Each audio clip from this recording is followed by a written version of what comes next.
Bendito Padre Celestial, tu nombre sea entre nosotros puesto en alto. Tú eres digno de toda nuestra adoración, de que todo ser en este mundo, Señor, te adore, de que se postren delante de ti y te den a ti gloria, porque tú eres digno, Señor. Tú eres quien nos creaste, por tu voluntad existimos, por tu voluntad estamos en pie, por tu voluntad respiramos. Señor, tú eres digno de que nosotros vivamos para tu gloria. Gracias por traernos hasta aquí en esta mañana. Gracias porque no nos permitiste quedar en casa. Señor, tú nos has traído hasta aquí. Tú nos has concedido la fuerza, el deseo, la gracia de estar en este lugar. Pero, Señor, nosotros sabemos que no basta con eso, que es necesario que también nuestros corazones, una vez estando aquí, estén dispuestos, preparados, con toda disposición espiritual para recibir tu palabra. Rogamos porque así sea. Rogamos que tu gracia, tu favor sea abundante entre nosotros, para que nuestros corazones y todo nuestro ser se inclinen delante de tu presencia, delante de tu palabra, y reciban de ella todo lo necesario para ser, Señor, iluminados, para ser santificados, para alimentarnos de lo que también nos alimenta, porque no solo de pan vivimos, sino de toda palabra que sale de tu boca. Padre, en Cristo te imploramos todo y damos gracias. Amén. Bien, algunos se levantan contra la doctrina de la predestinación para vida. Quizás el problema que sientes no es de audio, es mi voz. No es el audio que se oye fañoso, es mi voz la que está fañosa. A lo mejor el audio puede hacer un milagro ahí. Bueno, muchos se levantan contra la doctrina de la predestinación o la elección para vida, diciendo que aun cuando es parte de las Escrituras, dicen, eso es parte de las Escrituras, pero es mejor que no sean predicadas, dicen algunos. Es mejor que aunque la elección y la predestinación esté en la Biblia, eso mejor no se menciona. Ellos argumentan que esto pudiera ocasionar orgullo, dicen, no, porque si te sabes elegido después puede traer como consecuencia que haya orgullo. Algunos se vuelven perezosos porque saben que ya los elegidos son elegidos, y puede traer pereza, puede traer negligencia. O sea, muchos se pueden volver negligentes a la hora de predicar el Evangelio o de cumplir con cualquier deber que el Señor nos exhorta en su palabra, porque si ya somos elegidos, dicen ellos, ¿no? Así como que puede traer, ellos argumentan que puede traer confusión y puede traer malos entendidos. Ellos ven esta doctrina como muy peligrosa y dañina para la iglesia. Y ellos dicen que puede dañar la obediencia y el servicio a Dios. Bueno, hay quizás un poco de sabiduría humana en pensar de esa manera y tener esos argumentos. Ahora, pero ¿será cierto esto? Vamos a ver lo que dicen algunos estudiosos de la doctrina y pastores de experiencia. Hay un libro muy recomendado que se llama La Predestinación. El autor de ese libro se nombra Loraine Boettner, algo así. Loraine Boettner dice, se lo traigo aquí el pensamiento. Agustín, mi puntero, ¿estar aquí? Permiso. Gracias. Dice, Agustín censuró a aquellos que en su día hacían caso omiso a la doctrina de la predestinación. Entiéndase por Agustín, un pastor, teólogo, un creyente. ¿De qué siglo? ¿Alguien sabe? A ver, Andrei. Segundo, no. ¿De qué siglo? ¿En qué siglo vivió Agustín? En el siglo IV. En los años 300 y tanto, hasta el 400 y algo. Cuarto y quinto. Bueno, Agustín, quien fue un hombre prominente, no solo porque tuvo una conversión fuera de lo común, era un hombre muy pecador, pero era un filósofo de su tiempo, era de los que tenía una elocuencia y era usado por hombres enemigos de la iglesia, usando la filosofía para tener adeptos, pero también tuvo una vida muy licenciosa, muy pecadora. Su madre, que sí se convirtió al evangelio, se convirtió mucho primero que él, oraba sin cesar por él, y hasta que Agustín, bueno, se dice que él iba a escuchar a Ambrosio, un pastor, el pastor de su mamá, predicar, porque Ambrosio predicaba la palabra con mucho denuedo también, y él iba a escuchar a Ambrosio solo por escucharlo, pero no pensaba jamás convertirse. Pero un día, por la gracia de Dios, Agustín se convirtió, y luego Agustín se convirtió no solo en cristiano, sino en uno de los predicadores más escuchados de su tiempo, y un hombre de fe, un hombre que Dios usó para el progreso, para el avance del reino suyo, pero además oponiéndose a muchos herejes en su tiempo. Quizás muchos pudieran encontrarse en la historia del cristianismo debates entre Agustín y Pelagio. Bueno, Agustín fue el oponente al hereje Pelagio, y este Agustín, quien creía fielmente en la doctrina de la predestinación, lo veía en las escrituras. Miren cómo dijo: este hombre censuró, en otras palabras, creyó que era indebido, por eso censuró a aquellos que en su día hacían caso omiso a la doctrina de la predestinación. Todo parece indicar que habían pastores, predicadores, que veían la doctrina de la predestinación en las escrituras, pero no enseñaban. Por eso él censura a estos que hacían caso omiso a la doctrina de la predestinación. Y cuando en ocasiones se le acusó de predicarla demasiado abiertamente, o sea, se le acusó: tú predicas demasiado abiertamente la doctrina de la predestinación, él refutó la acusación afirmando que podemos seguir las escrituras donde quiera que éstas nos dirijan. Podemos seguir las escrituras donde quiera que éstas nos dirijan. Y si ella habla de predestinación, nosotros debemos hablar de predestinación. Lutero, ya por supuesto que hicimos un salto de 1000 años. Ahora, ¿en qué siglo vivió Lutero? ¿Siglo que vivió Lutero? Si vivió en 1500, siglo XVI, a principios del siglo XVI, finales del siglo XV, disculpen. Lutero nació a finales del siglo XV y desarrolló su vida a principios del siglo XVI. Entonces, Lutero, o sea, ya estamos hablando no del siglo IV, sino del siglo XVI, principio del siglo XVI. Lutero, está hablando, Lorraine Bonner está citando a Agustín, y ahora está citando a otro héroe de la fe, ¿verdad? A Lutero. Lutero, y especialmente Calvino, que también vivió en el siglo XVI, un poquitito, él fue contemporáneo con Lutero, quizá un poquitico mayor que Lutero, pero por ahí, enfatizaron estas verdades. Tanto Lutero y especialmente Calvino enfatizaron estas verdades, y Calvino las desarrolló tan clara y convincentemente que el sistema desde entonces ha sido llamado como calvinismo. Estas doctrinas no solamente fueron predicadas en los países donde la reforma tuvo su mayor impacto, sino también más tarde en Holanda, en Escocia, en Inglaterra, durante la época de la asamblea de Westminster. Estamos hablando de Inglaterra, ¿verdad?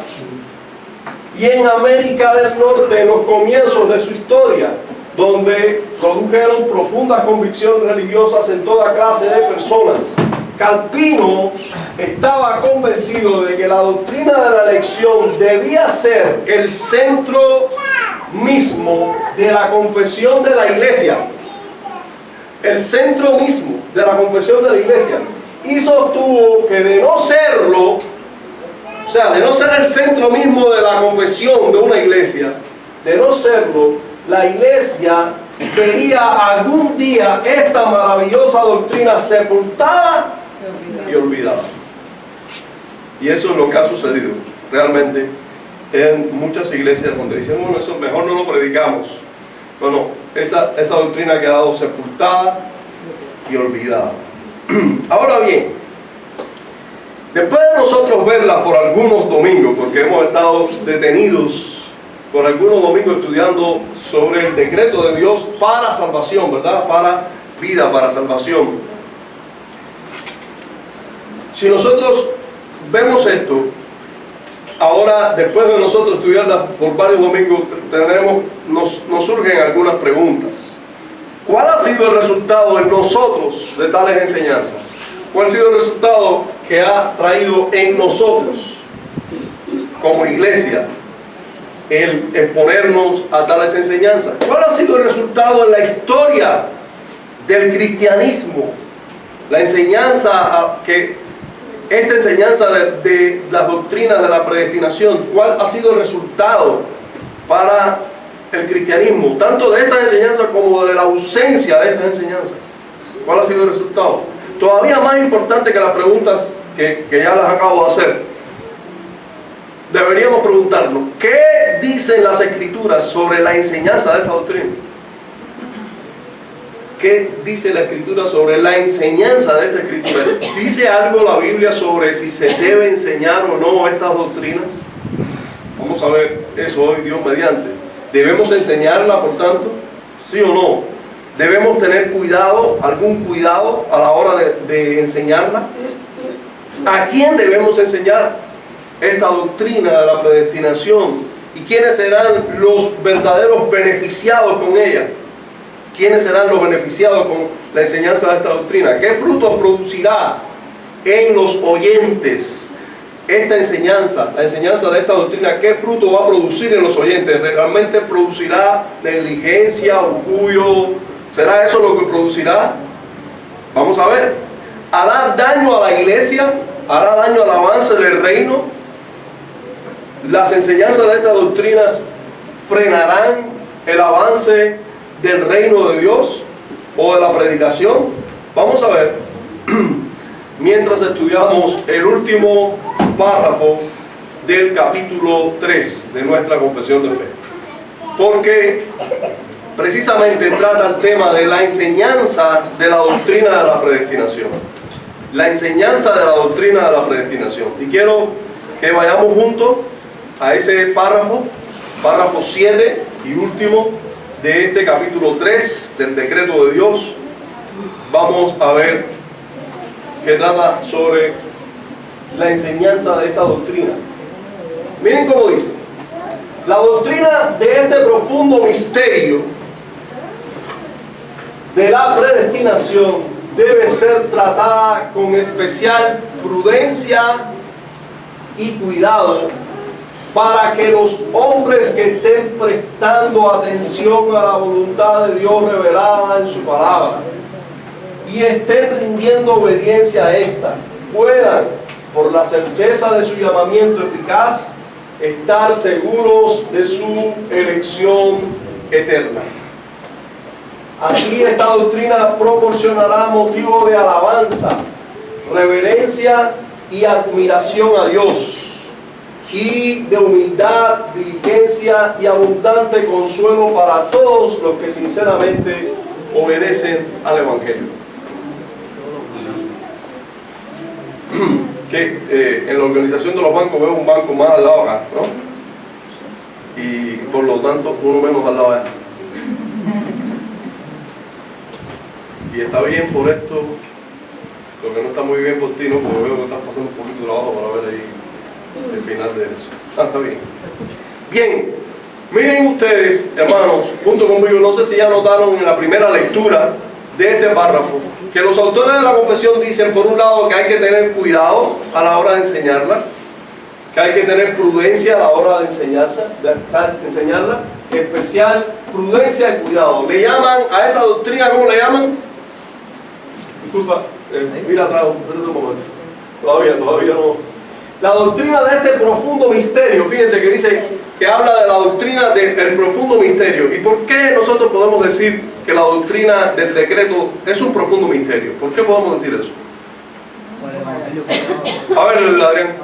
Porque nadie puede entender perfectamente, completamente, cómo es o cómo funciona el decreto de Dios.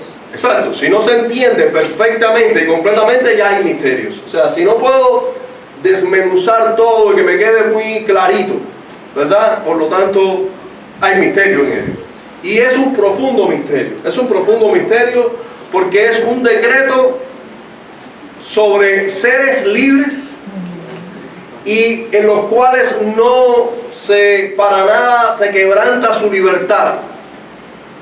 Para nada se suplanta su libertad, sino que se deja que sigan siendo seres libres y sin embargo Dios cumple ese decreto. Entonces, por lo tanto, va a ser siempre el decreto de Dios y la elección para la vida un profundo misterio. La doctrina de la predestinación seguirá siendo para nosotros, al menos mientras estemos en este mundo, un profundo misterio. No sé si cuando nuestras mentes sean totalmente santificadas podamos entenderlo, no lo sabemos. Lo que sí es cierto es que será o es para nosotros hoy un profundo misterio. Entonces, ese profundo misterio de la predestinación debe ser tratado con especial prudencia y cuidado. Ahora, miren para quién es esa enseñanza. Para que los hombres que estén prestando atención a la voluntad de Dios revelada en su palabra. ¿Ya? Y estén rindiendo obediencia a esta. Puedan, por la certeza de su llamamiento eficaz, estar seguros de su elección eterna. Así esta doctrina proporcionará motivo de alabanza, etcétera, etcétera. Bien, vamos a ir por partes. Yo solamente les leo el texto, no quiero que queden totalmente sin comprensión. Cuando leyeron por primera vez, quiero que tengan alguna noción de lo que leyeron ya, pero vamos a ir por parte. Creo que por parte vamos a tener una mejor comprensión de lo que dicen los autores de la confesión. Lo primero que ellos resaltan, la primera enseñanza con la que ellos quieren tratar aquí, es la prudencia y cuidado necesario y los que son beneficiados con ella. La prudencia y cuidado necesario y los que son beneficiados con ella. Vamos a ver esa primera parte. Fíjense, esta primera parte del párrafo comprende toda esta idea, toda esta idea. Aquí no hay una separación de ideas, es una misma idea. Dice, la doctrina de este profundo misterio, ya hablamos de esto, de la predestinación debe ser tratada con especial prudencia y cuidado, para que los hombres que estén prestando atención a la voluntad de Dios revelada en su palabra y estén rindiendo obediencia a esta puedan, por la certeza de su llamamiento eficaz, estar seguros de su elección eterna. Si ustedes se dan cuenta, los autores de la confesión están diciendo, están señalando para quién preferiblemente debe enseñarse, a quién específicamente se le debe enseñar esta doctrina. ¿Y a quiénes son? ¿Quiénes son a los que no les puede faltar la enseñanza de la predestinación? ¿A quién no les puede faltar? Otra persona que no sea Adrián, a ver. ¿A quién no le puede faltar la doctrina de la predestinación? ¿A los cristianos? ¿A los hijos de Dios? A los que están prestando atención a la voluntad de Dios. Fíjense cómo dicen los autores de la confesión. Esta doctrina, que es un profundo misterio, debe ser tratada con especial prudencia y cuidado, para que los hombres que estén prestando atención a la voluntad de Dios revelada en su palabra, si ustedes se dan cuenta, esta doctrina de la predestinación está en la Biblia. Como está en la Biblia, se le puede enseñar a todo el mundo. Ajá, sí, pero con especial cuidado, porque va a traer provecho realmente, y mucho provecho, especialmente a los que estén prestando atención ¿a qué cosa? A la voluntad de Dios revelada en su palabra. Ahora, ¿qué cosa es la voluntad de Dios revelada en su palabra? A ver, Adrián. Es la Biblia. ¿Es la Biblia nada más? Ahí es donde nosotros encontramos la voluntad de Dios revelada. Y bueno, o sea, dice en su palabra. Cuando los autores de la confesión, ¿dónde está N. Méndez? Gracias. Cuando los autores de la confesión están diciendo, están separando la voluntad revelada del decreto, de la doctrina de la predestinación, están diciendo con esto que hay en las escrituras dos voluntades. Se habla de dos voluntades. Y aquí vamos a usar la pizarra para que usted entienda esto. Está la voluntad, vamos a ponerlo así, revelada. Y la voluntad de Dios.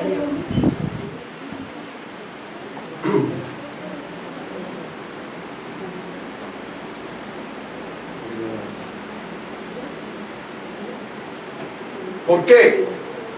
Yo les pregunto, ¿quién conoce la voluntad decretiva de Dios? Solamente Dios. Sí, Esta es revelada. Hay una voluntad que es revelada y hay una voluntad que es decretiva. Como por ejemplo, arrepentirse y creer es un deber para quién. Eso está revelado. Tú tienes que arrepentirte y tienes que creer. No matar. ¿No está revelado ahí? Ajá. Predicar el evangelio. ¿Está revelado, sí o no? A toda criatura. ¿Sí o no? Eso es lo que debemos hacer. Amar a Dios con todo el corazón, fuerza y alma. ¿Está revelado, sí o no? Eso está revelado ahí. ¿Y qué se resume? ¿Cuántos mandamientos se resumen en amar a Dios con todo el corazón, fuerza y alma? Sí, todos, pero especialmente los 4 primeros, ¿verdad? Y esos 4 primeros mandamientos que dicen: no tener dioses ajenos delante de él, no hacerse imagen ni ninguna semejanza de lo que está arriba del cielo, ni debajo del cielo, ni en las aguas, ¿verdad? No postrarse delante de Dios, ni inclinarse delante de ellos, ¿verdad? Pero tampoco no tomar el nombre de Dios en vano y acordarse del día de reposo para santificarlo.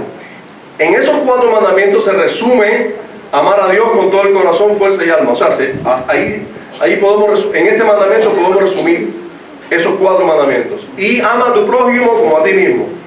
Ahí está: honra a tu padre y a tu madre, no matarás, no robarás, no adulterarás, no codiciarás, no tomarás el nombre de Dios en vano.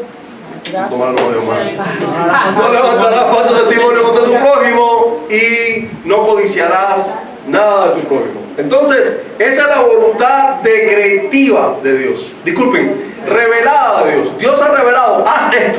Sí. Haz esto. Y eso es lo que está, y estoy diciendo, a ver, eso estoy resumiendo la voluntad revelada de Dios. Pero hay muchas cosas. Bueno, para los matrimonios hay orientaciones reveladas. El hombre debe amar a su mujer, así como para los hijos hay voluntad revelada de Dios. Ya, ahora vamos a poner un ejemplo de un esposo. Hay una voluntad revelada de Dios para un esposo, ¿sí o no? Sí. No es lo mismo ser un hombre que ser un hombre soltero, que ser un hombre casado. Bueno, la voluntad revelada para un hombre casado es todo lo que dice la Escritura de toda la ley moral, yo tengo que cumplirla, pero hay un deber que tengo que cumplir para con mi esposa. Pero todavía tengo padres, entonces tengo también que honrar a mis padres y voy a amar a mi esposa. Entonces, ¿qué tiene que hacer un creyente, alguien regenerado, alguien que Dios está diciéndole que sea obediente? ¿Qué tiene que hacer? Bueno, guardar toda la ley, ¿verdad? Amar a su esposa, o tiene que dejar de hacerlo. ¿Lo puede dejar de hacer? No, hay una voluntad revelada para él, en la cual él debe ocuparse. Ahora, cuando él se esté ocupando, él debe olvidar que hay una voluntad decretiva de Dios. No debe olvidar, porque lo va a conducir al orgullo si lo olvida. Porque él va a estar ocupado en la voluntad revelada de Dios. Mañana, tarde y noche. Ahí, obedecer a Dios, amar a Dios con todo el corazón y al prójimo como uno mismo, amando a su esposa, siendo activo en la iglesia, en todo lo que haya que hacer. Él está ocupado, miren, fíjense, para que los hombres que estén prestando atención, ¿a qué cosa? A la voluntad de Dios revelada. O sea, a la palabra de Dios que está revelada, todos los mandamientos que están revelados en su palabra, y estén rindiendo obediencia, o sea, que estén rindiendo obediencia a esta puedan, por la certeza de su llamamiento eficaz, o sea, cuando estén seguros de que han sido llamados eficazmente, estar seguros de su elección eterna. Amén. Una vez que tú estás ocupado en hacer toda la voluntad revelada de Dios, tú estás ocupado en ello, tú entiendas, indudablemente, yo he sido elegido para salvación y estoy seguro por eso, no por todo lo que yo hago, sino porque Dios me ha elegido antes de la fundación del mundo. Por eso es que yo estoy haciendo todo lo que estoy haciendo y por eso es que yo puedo estar seguro también de mi salvación. ¿Entienden eso? Es para aquellos que están ocupados en hacer la voluntad de Dios, aquellos que están ocupados en hacer la voluntad que Dios ha revelado en su palabra. Para esos, esta doctrina va a ser muy provechosa. Va a ser muy provechosa. Por eso tenemos que tener un especial cuidado y prudencia a la hora de enseñarlo. Porque pueden pensar algunos que no están ocupados, vamos a pensar en los que no están prestando atención a la voluntad de Dios revelada. Y entonces están pensando, ay, ¿yo seré elegido o no? No, no, ocúpate en la voluntad revelada de Dios. Lo que Dios te ordena a ti es que te arrepientas y creas. Lo que Dios te ordena a ti es que lo ames a Dios, a Él con todo el corazón. A ver, ¿lo haces? ¿Lo haces? No, no, no lo hago. Estás embarcado entonces. Tú necesitas un Salvador. Tú necesitas mirar a Cristo para ser salvado. Entonces lo primero que tú tienes que mirar no es, ay, ¿cuál será la voluntad decretiva de Dios? No, si tú miras a la voluntad decretiva de Dios, no vas a ver nada. Porque nadie va a saber, nadie sabe su voluntad decretiva. Hasta que hay evidencias muy claras de algo que está sucediendo en usted, tú no puedes saber si Dios te eligió o no. Tú debes mirar a la voluntad revelada de Dios. ¿Qué es lo que vemos en las Escrituras? ¿Qué es lo que vemos en las Escrituras? Bueno, yo les invito a que vayamos juntos a la primera carta del apóstol Pablo a los tesalonicenses. Allí, en la primera carta del apóstol Pablo a los tesalonicenses, vamos a encontrar algo interesante. Déjenme decirles que por motivos de que esta versión de la Biblia de las Américas es un poco más clara en el interés nuestro, o sea, nuestro interés ahora es que usted vea una parte de este verso que es importante, ¿no? Verlo. Y como esta versión resalta de manera más clara esta parte del verso, pues por eso lo usé, la Biblia de las Américas. O sea, que a lo mejor no está exactamente como en Reina Valera del 60, que es la que la mayoría de nosotros usa, ¿no? Dice, sabiendo, hermanos, amados de Dios. A ver, ¿quién escribe esta carta? El apóstol Pablo. ¿A quién se la escribe? A la iglesia en Tesalónica, ¿verdad? A los cristianos de Tesalónica, ¿verdad? Al menos la gran mayoría ahí deben ser regenerados, salvados, ¿verdad? Ya se arrepintieron de sus pecados, creyeron. Y nosotros sabemos que en Tesalónica, especialmente, si usted sigue leyendo esta carta, si usted sigue leyendo, usted va a ver que estos creyentes de Tesalónica hasta predicaban ya el Evangelio y todo. Era una iglesia que enseguida comenzó a predicar y comenzó a expandir el Evangelio en todo lugar. Y a estos hermanos, el apóstol Pablo les dice, sabiendo, hermanos amados de Dios. Note cómo primero el apóstol Pablo le llama hermanos y luego le llama amados de Dios. Hermanos, recuerde, es indebido que usted le diga a una persona, Dios te ama y tiene un plan maravilloso para ti. Sí, solo usted le puede decir a una persona, Dios te ama, cuando usted ve que Dios lo ama, o sea, que esta persona tiene frutos de arrepentimiento y fe, que indican ese amor especial de Dios sobre él. En cierta manera, Dios ama a toda su creación. Pero eso no es lo que nosotros estamos diciendo a la persona cuando le decimos Dios te ama. No. Nosotros podemos estar diciendo a una persona que Dios lo ama cuando en realidad esa persona está bajo la ira de Dios, bajo el enojo de Dios por sus pecados. Una persona es amada solo en Cristo Jesús. Solo por medio de la propiciación de Cristo es que nosotros podemos ser amados por Dios. Solo cuando una persona está bajo los efectos de la obra redentora de Cristo, o sea, Cristo ya vivió en su lugar, murió en su lugar, intercede en su lugar, esta persona es amada de Dios. Nosotros somos aceptos en el amado. Entonces, Pablo está diciendo, ustedes son amados de Dios. Él sabe, nosotros sabemos, es en Cristo. Ahora no se está resaltando esa verdad, ahora se está resaltando otras verdades. Por eso no se menciona aquí en Cristo, pero estos son reconocidos por Pablo como amados de Dios. Ahora, miren cómo dice: sabiendo, hermanos amados de Dios, su elección de vosotros.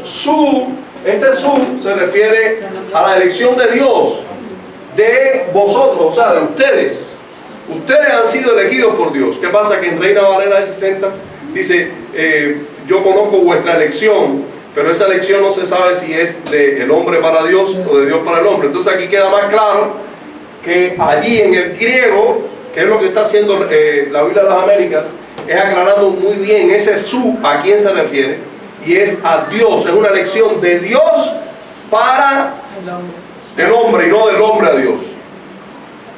Entonces, dice el apóstol Pablo: yo sé ahora, hermanos amados de Dios, su elección de vosotros, sabiendo la elección de Dios de vosotros. Pues, fíjense, el apóstol Pablo está diciendo, yo sé, yo puedo saber ahora que Dios os ha elegido a vosotros. Eso es lo que está diciendo. Sabiendo, hermanos amados de Dios, su elección de vosotros. Yo sé sobre la elección. ¿Cómo es, Pablo? ¿Tú sabes la voluntad decretiva? ¿Cómo puedes saber la voluntad decretiva de Dios? Bueno, fácil. ¿Por qué puedo saberlo? Por esto, mira.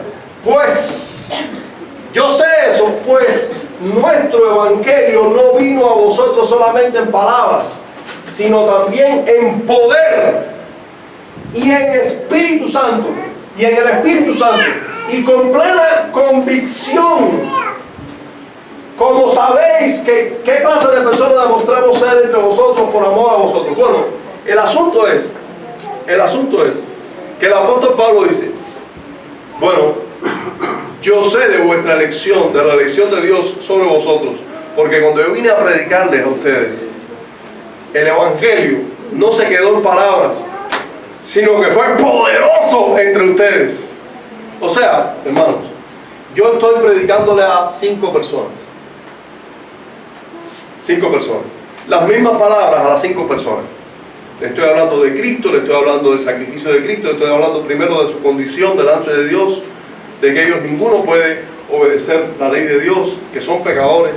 Y luego les hablo de Cristo y la obra de Cristo, y que Cristo es el único mediador. Y de buena primera uno de esos 5 cae llorando en el piso. Y yo le digo, a ver, ¿qué te pasó? Dice, es que yo estoy viendo tan claramente mis pecados. Y estoy viendo claramente, tan clara, no puedo entender, pero creo que Cristo murió en mi lugar. Y yo le digo, ¿tú estás mirando a Él para salvación? Dice, sí, Él es, y es el único que me puede salvar, porque yo en mis pecados voy a morir. Y Cristo es mi Salvador. Y me dice, ¿Cristo puede haber muerto por mí? Yo, claro que Cristo puede haber muerto por ti. Y me dice, yo creo en Cristo. Y sigue llorando. Yo puedo apartar a esta persona y decirle, tú has sido elegido para salvación antes de la fundación del mundo. Amén. Porque el evangelio no se quedó en palabras solamente, sino en poder. En el caso del apóstol Pablo ya había pasado un tiempo. O sea, con más razón, no fue solamente un evento, sino que él predicó. Ellos aceptaron la palabra, pero no solo la aceptaron, ellos la aceptaron. Y hubo un denuedo a la hora de aceptarla, que vino persecución a la iglesia de Tesalónica, y aún así ellos se opusieron, o sea, se enfrentaron a la persecución, sufrieron la persecución y salieron y predicaron el Evangelio. Entonces el apóstol Pablo dice, yo sé que ustedes han sido elegidos, pero yo sé que ustedes han sido elegidos porque ustedes obedecen al Evangelio, porque ustedes viven haciendo la voluntad revelada de Dios, arrepintiéndose, creyendo, predicando el Evangelio. Ustedes viven haciendo la voluntad revelada de Dios. Por eso yo sé la voluntad decretiva de Dios sobre ustedes. ¿Entienden eso? ¿Entienden? Ahora, noten conmigo algo muy importante. ¿Y por qué Pablo les enseñó eso? Les enseñó que ellos habían sido elegidos. ¿No se dan cuenta? El apóstol Pablo está presentando la carta, primer capítulo de la carta, y Pablo le dice, hermanos, yo sé que Dios los eligió a ustedes. Pablo habla de otra cosa, mira, esa doctrina no conviene. Dijeran algunos, ¿no es así? ¿Hey? ¿Están aquí? ¿Aló? ¿Están aquí? Ah, qué bueno. Les repito, a ver si era que ahorita estaban entretenidos, o que no hay sangre en las venas, o que ya todavía la sangre está fría. A ver, Pablo comienza la carta a los tesalonicenses diciéndole, yo sé que ustedes han sido elegidos por Dios. Amén. Y lo sé porque ustedes creyeron en el Evangelio. El Evangelio fue poderoso entre ustedes. Ustedes han sido elegidos por Dios. ¿Qué está predicando el apóstol Pablo? Predestinación, elección para la vida.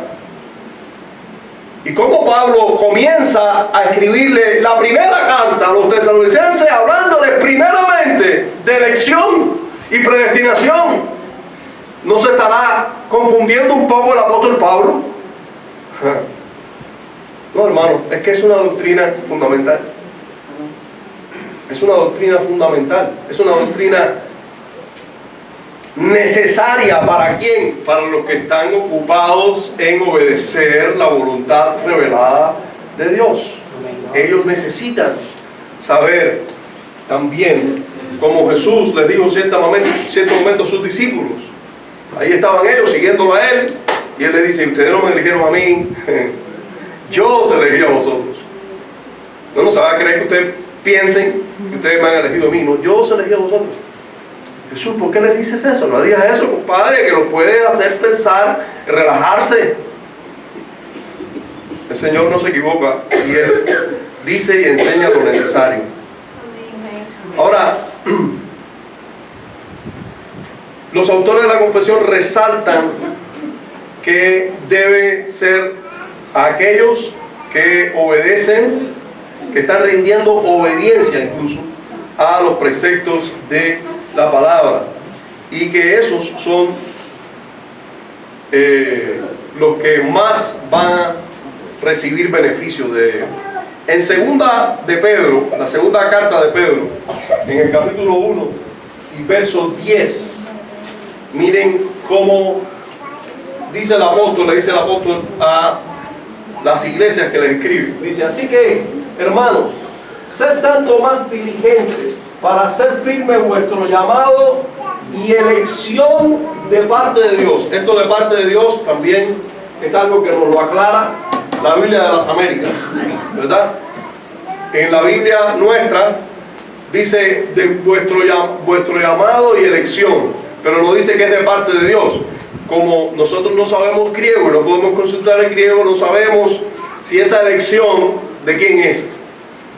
¿Es nuestra hacia Dios o es de Dios a nosotros? Bueno, en el griego se queda muy claro que es una elección de parte de Dios a nosotros. El llamado de Dios a nosotros y la elección de Dios a nosotros. Quizás nos bastara con hacerle esa pregunta. Bueno, ¿el llamado de quién fue? De Dios.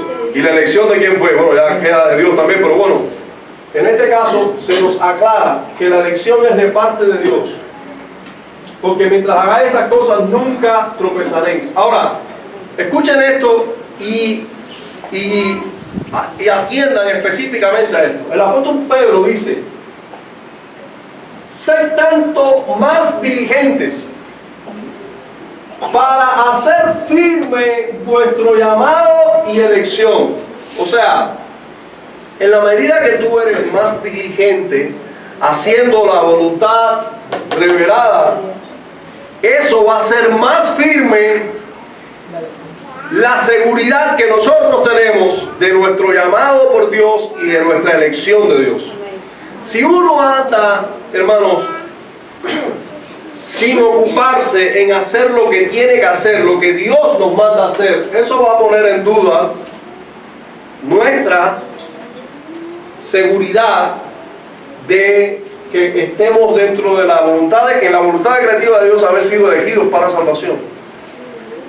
Porque, y eso es totalmente lógico, porque los verdaderos cristianos van a andar ocupados en buenas obras, las cuales Dios ha preparado de antemano para que anduviésemos en ellas.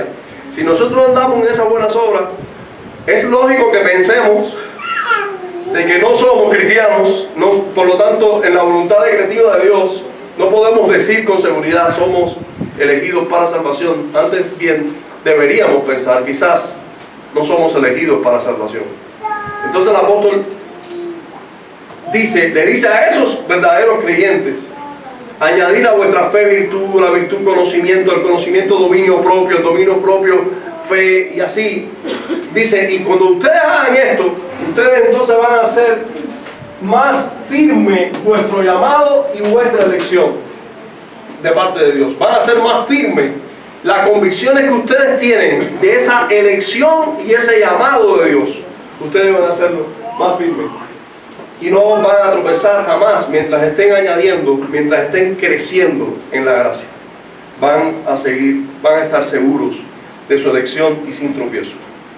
Bien, esta es la primera enseñanza que quieren resaltar los autores de la confesión sobre la enseñanza de estas doctrinas. O sea, debe ser una doctrina enseñada con cierta precaución y con cierto cuidado, porque hay muchos que no están ocupados en hacer la voluntad revelada de Dios, que van a estar queriendo pensar demasiado sobre algo que está oculto, porque es la voluntad decretiva de Él, solo Él la sabe. Pero aquellos que están ocupados en obedecer, o sea, pudiéramos decir a todos los verdaderos cristianos que están ocupados en obedecer la voluntad revelada de Dios, pues perfectamente le va a ser de mucho provecho. Y una muestra clara, bueno, es lo que dice el apóstol Pedro. Les habla de elección, le dice ocúpense de estas cosas y les habla de elección. Y el apóstol Pablo, como de primera y pata, lo primero que le dice: yo sé que ustedes han sido elegidos por Dios, a los tesalonicenses. Ahora, ¿qué frutos? Muchos dicen, o sea, los enemigos de enseñar estas doctrinas, los enemigos, los que están en contra de enseñar las doctrinas de la predestinación, de la elección para la vida, etc. Una de las cosas que resaltan es que estas doctrinas van a producir pereza, negligencia, orgullo. Bien, vamos a ver. Los autores de la confesión creen todo lo contrario. Los autores de la confesión hablan de los frutos de esta enseñanza. Los frutos de la enseñanza de la doctrina de la predestinación, ¿cuáles serán? ¿Serán pereza, negligencia, orgullo? Vamos a ver. Dicen los autores de la confesión, ellos dicen: así esta doctrina proporcionará motivo ¿de qué? Alabanza. De alabanza, ¿verdad? De alabanza. Pero también reverencia y admiración a Dios. Pero a eso le sumas humildad, no orgullo, humildad, diligencia, no negligencia, y abundante consuelo para todos los que sinceramente obedecen el Evangelio. Fíjense, los que sinceramente obedecen la voluntad revelada de Dios. Bien, vamos allá. Eso dicen los autores de la confesión. Vamos a ver qué dice la Biblia. ¿Es verdad que estos son los frutos que producen estas doctrinas? ¿O la enseñanza de estas doctrinas? El creer, el que se enseñe, se predique esta doctrina, ¿va a producir esos frutos? Bien, vamos a ver. Primero, los autores de la confesión dicen que el primer fruto de la enseñanza de esta doctrina es provocar que Dios sea alabado. O sea, alabanzas y reverencia y admiración a Dios. Entonces, vamos a ver si eso es cierto. Vamos a ver qué dice Efesios capítulo 1, versículos 3 al 6. Efesios capítulo 1, versículos 3 al 6, verso que conocemos muy bien, ¿verdad? Bendito sea quien. ¿Qué está diciendo el apóstol Pablo aquí?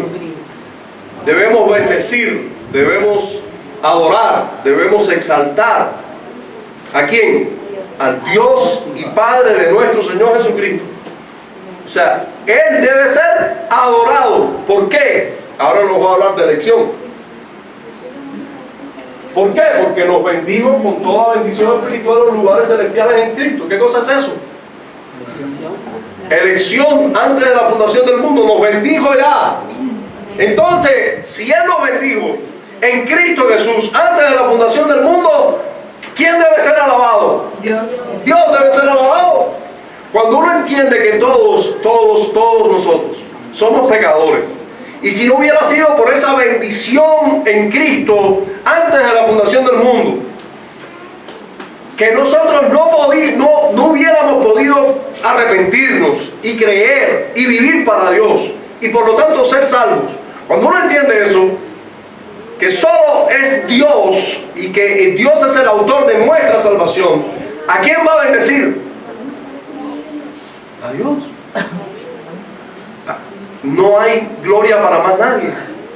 Por lo tanto, el primer fruto es alabanza, reverencia y admiración a aquel que nos ha bendecido en Cristo con toda bendición espiritual en lugares celestiales.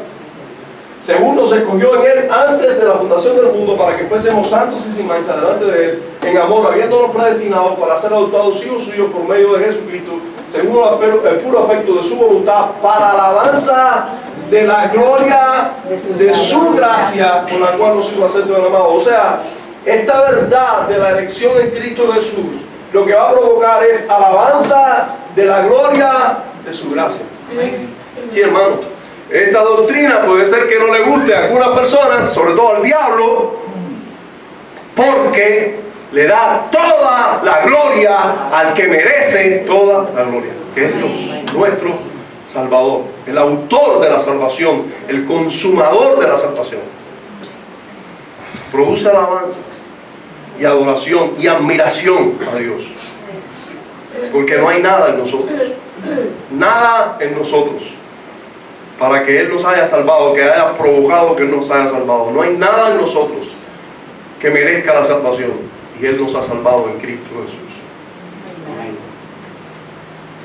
Miren lo que dijo el mismo autor que cité al principio. Loraine Bourne dijo: además de proporcionar, recuerden que el libro se llama así mismo, La Predestinación. Si lo quieren buscar, miren aquí el libro. Además de propiciar incentivos al valor, la doctrina de la predestinación sirve de incentivo a la humildad y al agradecimiento. En la presente etapa de su vida, el creyente se considera a sí mismo como un tizón sacado del fuego. O sea, alguien que iba directo al infierno y Dios lo rescató. Reconociendo que ha sido salvado no por mérito o sabiduría propia, sino solo por la gracia y misericordia de Dios. Se siente profundamente consciente de su dependencia de Dios, y esto le sirve como el más grande incentivo para vivir una vida recta.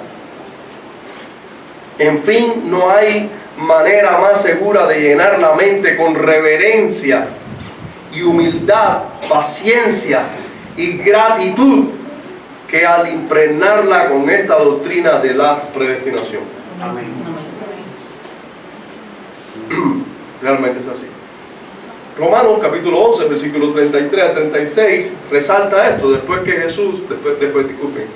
el apóstol Pablo, desde el capítulo 8, comienza a disertar sobre la elección divina, en la cual el hombre no es nada y que solo Dios, a Dios le pudo salvar, tener misericordia de muchos. Y después de incursionar en esa elección divina, estalla el apóstol Pablo en adoración ¿a quién? A Dios. Y culmina el capítulo 11 del libro de Romanos, diciendo: oh, profundidad de las riquezas, de la sabiduría y de la ciencia de Dios. Cuán insondables son sus juicios e inescrutables sus caminos. Porque ¿quién entendió la mente del Señor? ¿O quién fue su consejero? ¿O quién le dio a Él primero para que le fuese recompensado? Porque de Él y por Él y para Él son todas las cosas.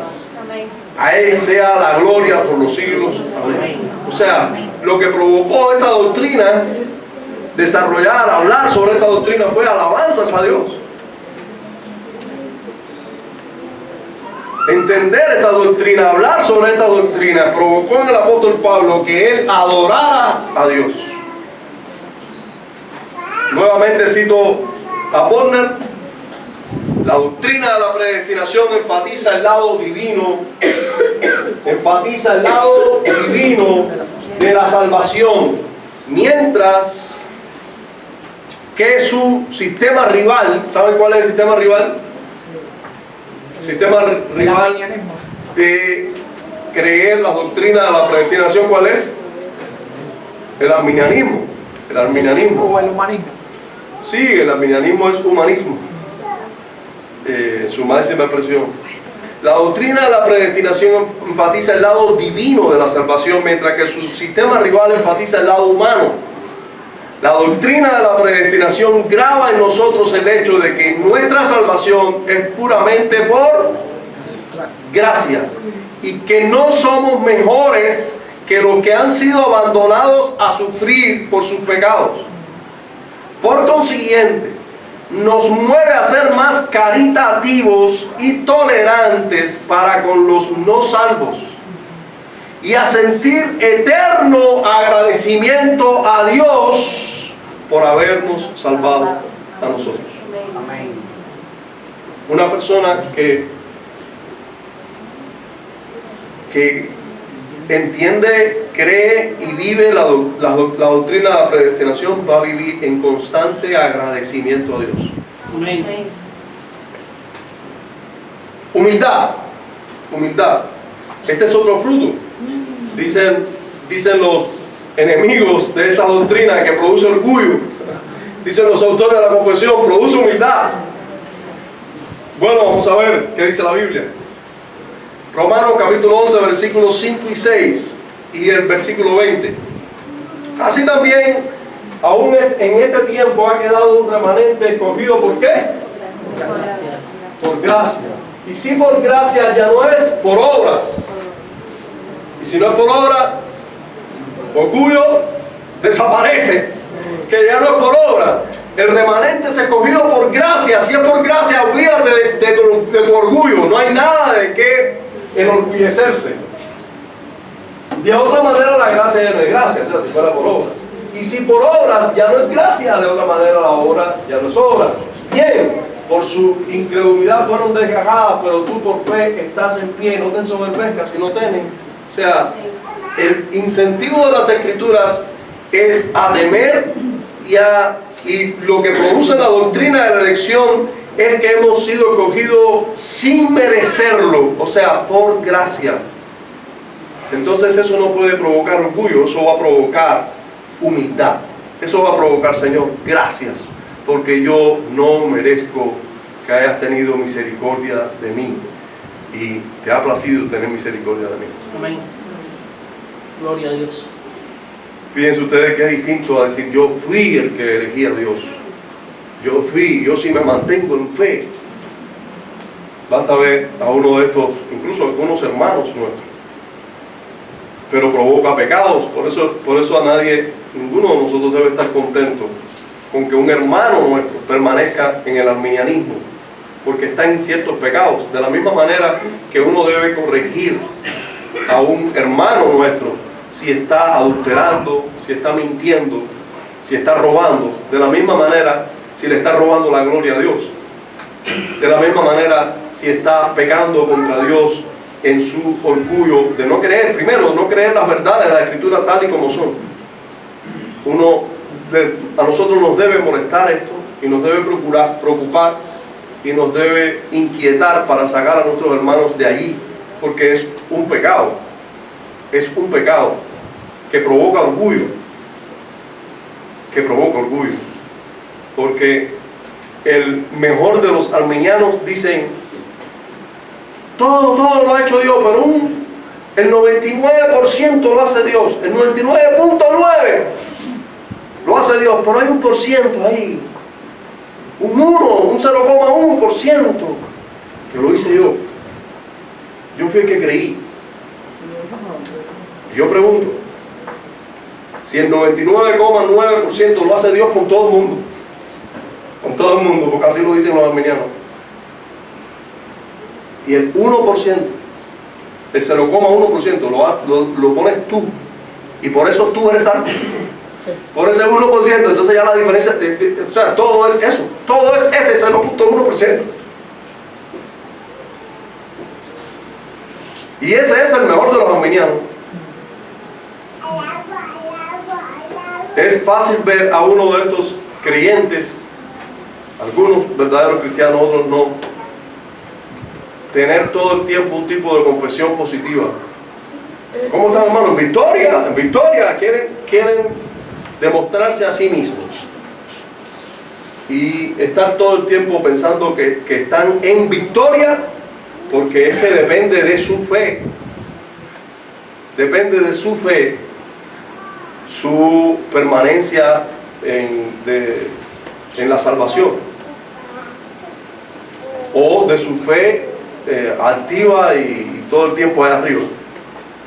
Entonces nosotros debemos, y aunque es cierto que todo el que es verdaderamente salvo tiene fe, y su fe va a perseverar, no quiere decir que siempre esté allá arriba. No, es que estando allá arriba o estando allá abajo, siempre está en Cristo. Amén. Amén. A mí me impresiona un pasaje de 2 Tesalonicenses que dice, ya sea que velemos o ya sea que durmamos, vamos, estamos en Cristo y vamos a ser salvados por Él. O sea, tremendo. Bueno, yo creo que Pablo lo hace a propósito. Colosenses capítulo 3, versículo 12. Vestidos pues como escogidos de Dios, santos y amados, de entrañable misericordia, de benignidad, de humildad, de mansedumbre, de paciencia. Yo pregunto, un escogido de Dios, ¿qué frutos tiene? Vestidos como escogidos de Dios. Un escogido de Dios se viste de esta manera: santo, pero además de entrañable misericordia. O sea, un escogido de Dios tiene misericordia de otros. ¿Por qué? Porque Él no es nadie. Él ha sido escogido por Dios por gracia. Por lo tanto, Dios tuvo misericordia de Él. Él tiene misericordia de otros, porque Dios tuvo misericordia de Él. Entonces Él está vestido de entrañable misericordia para con otros. Tiene paciencia, tiene misericordia con otros. De benignidad, porque Él siendo malo, Dios ha sido bueno con Él. De humildad, hermanos. Así está vestido una persona que conoce las verdades de que Él ha sido escogido por Dios. De mansedumbre, de paciencia. Entonces el fruto de la elección es humildad, no es orgullo. Miren lo que dijo Calvino. Quisiera en primer lugar exhortar a mis lectores a que tengan presente esta admonición. Que este gran tema no es, como muchos se imaginan, una disputa intrincada y contenciosa, ni una especulación sin provecho que solo sirve para cansar la mente de los hombres, sino más bien un tema provechoso que redunda en beneficio de los creyentes, ya que nos edifica sólidamente la fe, nos enseña a ser humildes. Hablando de las doctrinas de la predestinación, nos enseña a ser humildes y nos mueve a mirar, ¿qué cosa? La bondad infinita de Dios. Nosotros no somos buenos, nosotros no elegimos a nadie, nosotros no elegimos a Dios, nosotros no somos los buenos ni los bárbaros. Dios es bueno y es el bárbaro. La bondad infinita de Dios para con nosotros.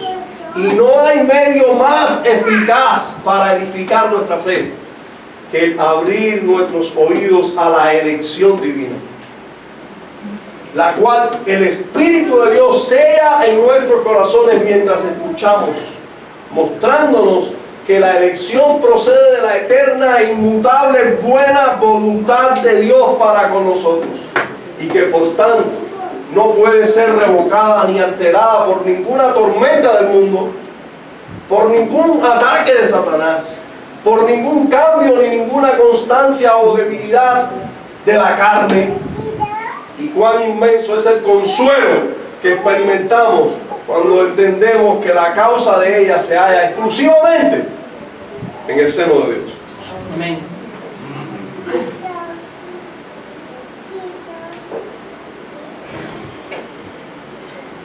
Sí, hermano. Humildad. Estas doctrinas traen humildad. Es uno de los frutos. Otro fruto, diligencia. Dicen los enemigos que el creer, el enseñar esta doctrina va a provocar negligencia. Los niños saben qué cosa es negligencia, qué cosa es diligencia. Negligencia o diligencia. ¿Saben qué cosa es? Seguro que no saben, ¿no? Bueno, se lo voy a ver, les voy a dar el concepto de negligencia y de diligencia. ¿Ya están listos para recibirlo? Negligente es el que no hace caso y diligente es el que sí hace caso. ¿Ya? Eso es un concepto para niños. Por favor, los hermanos lo tomen en cuenta. Sí, dicen los enemigos de estas doctrinas que enseñarla va a provocar que algunos no obedezcan a Dios, no le hagan caso a Dios, se vuelven negligentes, no predican el evangelio, no oran, no ayunan, no adoran a Dios como debe ser adorado. Así dicen. Bueno, vamos a ver lo que dice la Escritura, que es lo que nos debe importar a nosotros. Como por ejemplo, solo citando el texto que ya vimos para que nos quede más claro. El de 2 de Pedro 1:10, un verso ya visto. Así que hermanos, sed tanto más diligentes para hacer firme vuestro llamado y elección de parte de Dios, porque mientras hagáis estas cosas, nunca tropezaréis. Según el apóstol Pedro, cuando tú eres más diligente, vas a estar más seguro de tu elección. Y él, hablándonos de elección de parte de Dios, nos está exhortando a la diligencia. O sea, si ustedes ven antes del verso 10, el apóstol Pedro nos da un listado. Añadir a vuestra fe virtud, a la virtud conocimiento, al conocimiento dominio propio. O sea, había que crecer. Sí, era bueno creer, haber venido a la fe, pero hay que seguir creciendo en Cristo, ¿verdad? Hay que crecer en Cristo. Y luego dice, mira, hay que ser más diligente, y siendo más diligente vas a tener una firmeza mayor sobre el llamado que Dios ha hecho a tu vida para salvación, y una firmeza mayor sobre la elección que Dios ha tenido de ti. Entonces, diligencia conduce a una mayor firmeza de la elección. Pero Pedro, ¿por qué hablaste de elección en medio de hablar de diligencia? Bueno, porque una cosa no elimina la otra, todo lo contrario, la reafirma. Lo reafirma. Hermano, hay un texto que encierra toda la enseñanza de uno de los párrafos de la confesión que yo quise traer aquí, pero que es un texto muy apropiado para aquí. Estoy siendo tentado a darle el texto, que es el texto de Primera de Juan. De hecho, todo Primera de Juan está hecho, es una carta prácticamente creada para que nosotros sepamos que somos cristianos y tengamos la seguridad de ser cristianos y que hemos sido elegidos. Y que con esa seguridad vivamos. Y entonces uno dice, bueno, pero y no traerá negligencia saber que ya somos. No, para nada. Para nada. Eso es lo que tú puedes pensar humanamente. Pero el ser divino, que es quien nos conoce a nosotros mejor, hermano, sabe que no es así. Pero yo les puedo asegurar a ustedes, ¿qué sucede? Que somos muy pragmáticos y también nos gustan los ejemplos. Ajá. Ustedes dirán, bueno, pastor, pero en la historia del cristianismo, el arminianismo ha sido más eficaz predicando el evangelio, yo suponer, que los calvinistas. Error. Primero, ¿quién fue el que llenó el mundo antiguo del evangelio? Un calvinista, el apóstol Pablo. Nadie más habló de elección, nadie habló más de elección que él. Y todo lo que sufría, lo sufría por amor a los escogidos. Pero además, el que dio su vida por nosotros es el mayor de los calvinistas. Yo sé que estamos hablando un absurdo histórico, ¿no? Que es Cristo. Cristo habló de elegirnos, de que Él nos elige a nosotros, de que nadie puede venir al Padre si el Padre, nadie puede venir a Él si el Padre no se lo da, etc. O sea, mis ovejas oyen mi voz y me siguen y yo las conozco. Él era calvinista. Bueno, sobre el término calvinista, tengo que decir, como decía Spurgeon, bueno, unos le llaman calvinista, era la doctrina, Spurgeon en su tiempo decía, esta doctrina que hoy llaman calvinista era la doctrina de los puritanos antes de nosotros. Era la doctrina de Calvino, sí, pero era la doctrina de los pre-reformadores antes de Calvino. Era la doctrina de Agustín y de todos los padres del cristianismo. Y era la doctrina del apóstol Pablo. Y la doctrina del apóstol Pablo era la doctrina de Cristo, así que debe ser llamada cristianismo, no calvinismo. Así que, bueno, Amén. ¿quién como el apóstol Pablo para predicar el evangelio, aún creyendo que solo los elegidos iban a ser salvados? Y él, eso no lo detuvo para predicar el evangelio. No, eso lo llevó a predicar el evangelio con seguridad, de que iba a ser eficaz el evangelio en muchos lugares. Amén. Ya, él tenía la voluntad revelada de Dios, ir y hacer discípulos a todas las naciones. Esa es la voluntad revelada. Tú tienes que ir y hacer discípulos a todas las naciones. Pero él sabía que en la voluntad decretiva de Dios habían elegidos para salvación. Y él tenía la seguridad que cuando iba a predicar y hacer discípulos, iba a ser eficaz eso, porque Dios había elegido antes de la fundación del mundo y iban a convertirse. Pero en toda la era de la iglesia, todos los padres de la iglesia tenían esta doctrina como fundamento. Y eran hombres que se dedicaron a predicar el evangelio con denuedo y obedecer. Agustín, nadie como él en su tiempo. Un hombre no solo para vivir, para predicar, sino para vivir piadosamente. Nadie como él. No solo para enseñar, sino para todo lo que hizo. Todos los pre-reformadores, ¿qué eran? ¿Qué doctrinas entendían? Lutero, ¿qué doctrina entendió? ¿Y cómo fue su obra? ¿Cómo fue su obediencia al evangelio? Ahora, el movimiento misionero moderno, ¿cómo el evangelio salió? Primero, el movimiento de reforma fue un movimiento de entender estas doctrinas, salir del catolicismo, y cómo esa reforma avanzó a todos los lugares del mundo. Personas dispuestas a dar sus vidas por causa del evangelio.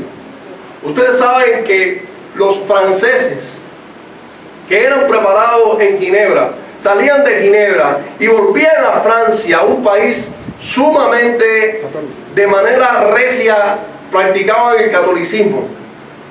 La esperanza de vida de un creyente que regresara a Francia era menor de 6 meses. Y estas personas que creían en la elección divina, obedeciendo el llamado de ir y hacer discípulos a todas las naciones, ir y predicar el evangelio en su nación, ellos regresaban. Y a la mayoría les costó la vida. Calvinistas, obedeciendo así, sí. Calvinistas obedeciendo así. Pero el padre de las misiones modernas, William Carey, fue un hombre calvinista en todo, con todo lo que nosotros podemos decir calvinista. Era de hecho un bautista reformado como nosotros. Lo que creía William Carey es lo mismo que creemos nosotros hoy. Su confesión era nuestra confesión de hoy. William Carey, con esas convicciones, fue a dar su vida, y por predicar el Evangelio. Dio prácticamente toda su vida, hasta su familia, en la India. Ustedes no me vengan a decir. Algunos dicen, no, está el ejemplo de la historia de Wesley. Ah, el ejemplo de Wesley. Estudia el ejemplo de Wesley y vas a perder también. Porque Wesley dependió de un calvinista para que su movimiento tuviera éxito. De hecho, Wesley se paró encima de los frutos que ya tenía George Whitefield. De los frutos de George Whitefield. El hombre del avivamiento verdadero en ese movimiento fue George Whitefield, un calvinista de 5 puntos igual que nosotros. Y así podemos decir, en todo el despertar de Norteamérica, toda la predicación y las vidas piadosas y santas en los Estados Unidos, en despertar con hombres como... No, antes de Machen, David Brainerd, Jonathan Edwards, el mismo Whitefield, Jonathan Edwards y muchos otros que en su época eran calvinistas. Arminianos, lo único que han traído ha sido errores doctrinales que han traído como consecuencia más errores dentro de la iglesia y un deterioro horrible a la iglesia de Cristo. Eso es lo que ha traído el arminianismo históricamente. No ha traído otra cosa que eso. El arminianismo es un regreso a Roma. Es un regreso al catolicismo romano de una manera u otra. Aunque no le llamen papa a alguien, ustedes van a ver en casi cada denominación arminiana un papa con una autoridad similar al papa, lo que no reclama el mismo papado que el papa de Roma, pero algo muy similar. Y vamos a encontrar muchas otras falsas doctrinas y prácticas dentro del arminianismo. Por último, el último fruto que quieren resaltar los autores de la confesión es que esta doctrina trae abundante consuelo. Y con esto terminamos viendo Lucas capítulo 10 versículo 20. Esta doctrina produce en los creyentes abundante consuelo. Pero no os regocijéis de que los espíritus se os sujetan, sino regocijaos de que vuestros nombres están escritos en los cielos. Amén. Señor Jesús, verá que te gustaba predicar sobre la elección. Sí, venían los discípulos de predicar, ¿verdad? Los demonios se les sujetaban. Vinieron, Señor, sanamos enfermos, los demonios se sujetaban. Y Jesús le dijo, no se regocijen de eso. Regocíjense de que sus nombres están escritos en los cielos. ¿Cómo? ¿Cómo es eso? Ya nuestros nombres, pero todavía no me he ganado la salvación. Regocíjense de que sus nombres ya están escritos en los cielos. Hermano, no hay mayor consuelo y regocijo que saber que nosotros estamos seguros en Cristo. Amén. Y no por nuestro esfuerzo, sino por su gracia, por su poder.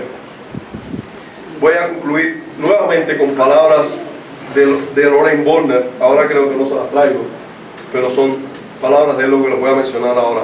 Dice Loren Borner: la doctrina de la predestinación soberana, al igual que las otras doctrinas distintivas del sistema calvinista, deben enseñarse y predicarse públicamente, a fin de que los verdaderos creyentes se reconozcan como los objetos especiales del amor y la misericordia de Dios, y que sean confirmados y fortalecidos en la seguridad de su salvación.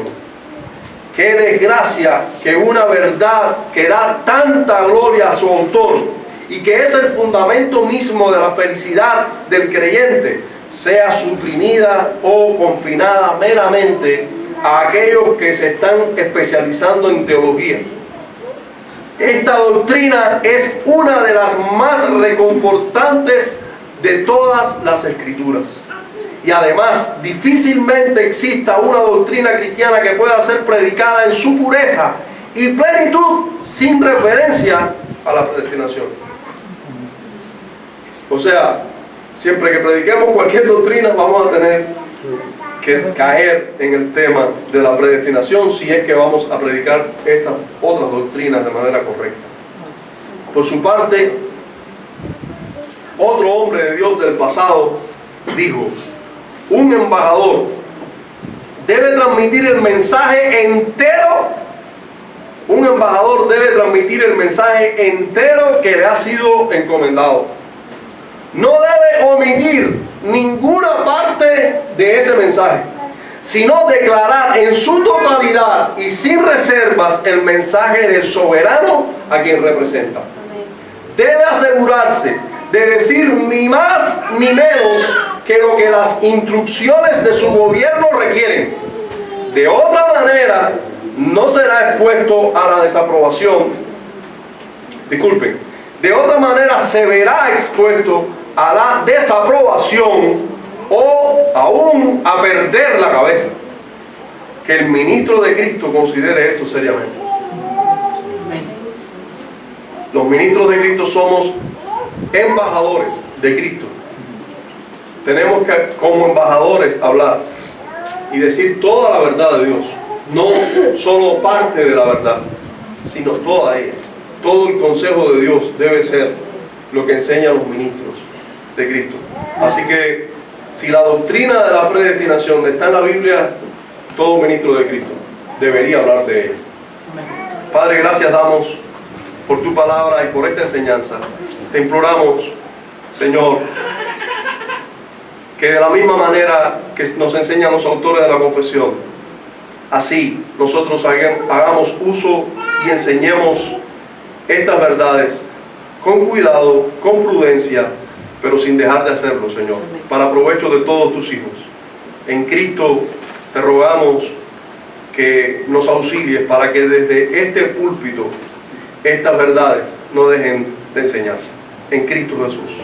Amén.